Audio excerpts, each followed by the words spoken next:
Hello दोस्तों, मेरा नाम है सत्यम। जैसे जैसे आज हिंदू समाज अलग अलग जातियों में बिखरता जा रहा है, ऊंची और नीची जाति का गंदा खेल लगातार बढ़ता जा रहा है। कुछ धर्म के ठेकेदार और कुछ राजनीतिक संगठनों से जुड़े हुए नेता जातिवाद की राजनीति में लगे हैं और हिंदुओं को डाइवर्ट कर रहे हैं।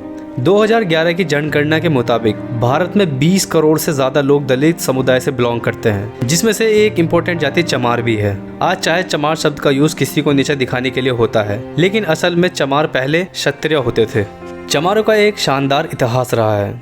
विदेशी आक्रमणकारियों के खिलाफ आवाज उठाने से लेकर भारत की आज़ादी तक चमारों का योगदान काफ़ी महत्वपूर्ण रहा है। आपको ये जानकर काफ़ी हैरानी होगी कि प्राचीन काल में चमार शब्द का कहीं भी वर्णन नहीं मिलता। तो फिर चमार जाति कैसे बनी? क्यों सूर्यवंशी क्षत्रिय से ताल्लुकात रखने वाले लोगों को चमार कहा जाता है? इस वीडियो में हम आपको चमार जाति के इतिहास के बारे में डिटेल में बताएंगे और हम गारंटी देते हैं कि इस वीडियो को देखने के बाद आपकी चमारों के प्रति सोच जरूर बदलेगी।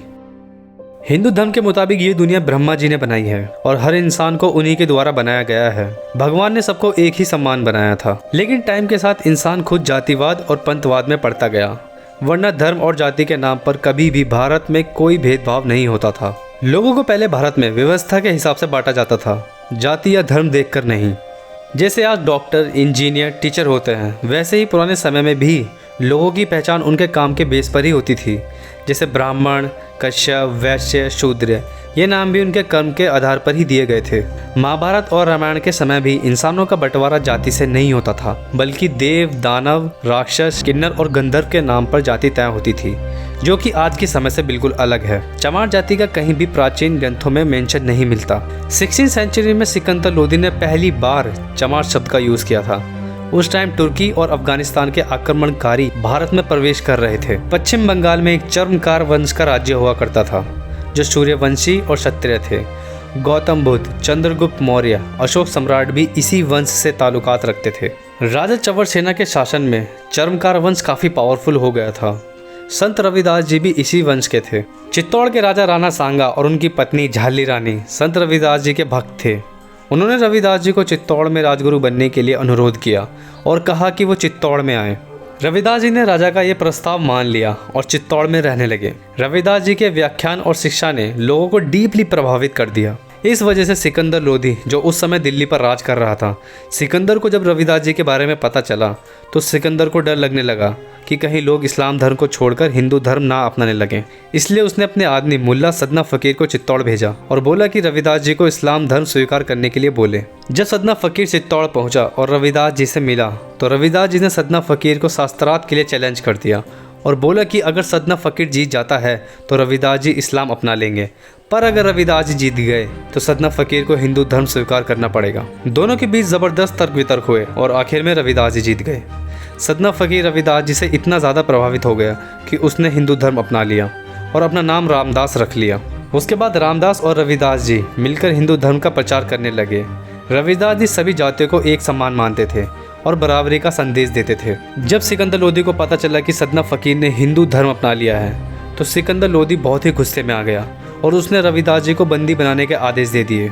रविदास जी को गिरफ्तार कर लिया गया और उनको कारागार में डाल दिया गया। वहाँ उनको चमड़े के जूते बनाने का काम दिया गया। सिकंदर लोदी का अत्याचार लोगों पे बढ़ता ही जा रहा था। वह लोगों को ज्यादा से ज्यादा इस्लाम कबूल कराने के लिए मजबूर कर रहा था। जब रविदास जी को कारागार में डाला गया तब चमकार वंश और क्षत्रिय समाज के लोगों का गुस्सा फूट गया। कई राज्यों ने मिलकर दिल्ली को चारों तरफ से घेर लिया। पब्लिक ने सिकंदर लोदी के खिलाफ अपनी आवाज बुलंद कर दी और विद्रोह शुरू कर दिया। ये सब को देखते हुए सिकंदर लोदी को रविदास जी को रिहा करना पड़ा, लेकिन 1520 में रविदास जी की मृत्यु हो गई। उसके बाद सिकंदर लोदी का चमारों पर अत्याचार और बढ़ गया। चमारों ने इस्लाम स्वीकार करने से इनकार कर दिया। तब सिकंदर लोदी ने हजारों चमारों को बंदी बना लिया, जिस वजह से हजारों चमारों को जबरदस्ती चमड़े का काम दिया गया। अंग्रेजों से पहले भारत में चमड़े की चीजों का यूज नहीं होता था। लोग चमड़े को अशुद्ध मानते थे। उसके बाद सिकंदर लोदी ने क्षत्रिय लोगों को अपमानित करने के लिए उन्हें चमार कहकर संबोधित किया। सिकंदर लोदी ने चमकार वंश को अपमान करने और इस्लाम धर्म को ना अपनाने के लिए चमकार वंश को चमार कहकर अपमानित किया। चमकार वंश के लोग हमेशा उसूलों के पक्के माने गए हैं, क्योंकि ना ही तो उन्होंने इस्लाम धर्म को अपनाया और ना ही वो सिकंदर के सामने झुके। इस वजह से उन लोगों ने अपनी स्वाभिमान के लिए चमड़े का काम किया और तभी से चमड़े का काम करने वाले लोगों को चमार कहा जाने लगा। इस जाति के लोगों की शिक्षा पर भी रोक लगा दी गई, जिससे उन लोगों को अपने इतिहास के बारे में कभी पता ना चले। चमड़े का काम करने के कारण ही उन लोगों को शत्रुओं से अलग कर दिया गया। सिकंदर लोदी ने ही इन लोगों को नीच और शुद्ध जाति का दर्जा दिया। कर्नल टोड ने अपनी किताब द हिस्ट्री ऑफ राजस्थान में चंवर वंश और राजा चंवर सिन्हा के बारे में काफ़ी कुछ लिखा है। चमार जाति के इतिहास की सबसे अच्छी व्याख्या डॉक्टर विजय सोनकर शास्त्री जी की पुस्तक हिंदू चमकार जाति में देखी जा सकती है। राजस्थान के कुछ हिस्सों में चमारों का रहना सहना और बर्ताव बिल्कुल राजपूतों जैसा लगता है। आज के टाइम में अगर किसी भी दलित या इस जाति के लोगों को चमार कहा जाए तो वो गुस्सा हो जाते हैं और अपमानित महसूस करते हैं, और वो लोग अपनी जगह बिल्कुल सही भी हैं। जब वो चमार है ही नहीं तो वो किसी की गलत बात क्यों बर्दाश्त करें। दूसरे विश्व युद्ध के दौरान अंग्रेजों ने एक चमार रेजिमेंट भी बनाई थी, जो एक पैदल सेना थी। ऑफिशियली ये 1 मार्च 1943 को बनाई थी। चमार रेजिमेंट ने कोहिमा की लड़ाई में महत्वपूर्ण भूमिका निभाई थी, जिसके लिए उनको सम्मानित भी किया गया था। 1946 में इस रेजिमेंट को बंद कर दिया गया। समय समय पर लोगों के द्वारा इस रेजिमेंट को फिर से गठन करने की मांग की जाती रही है।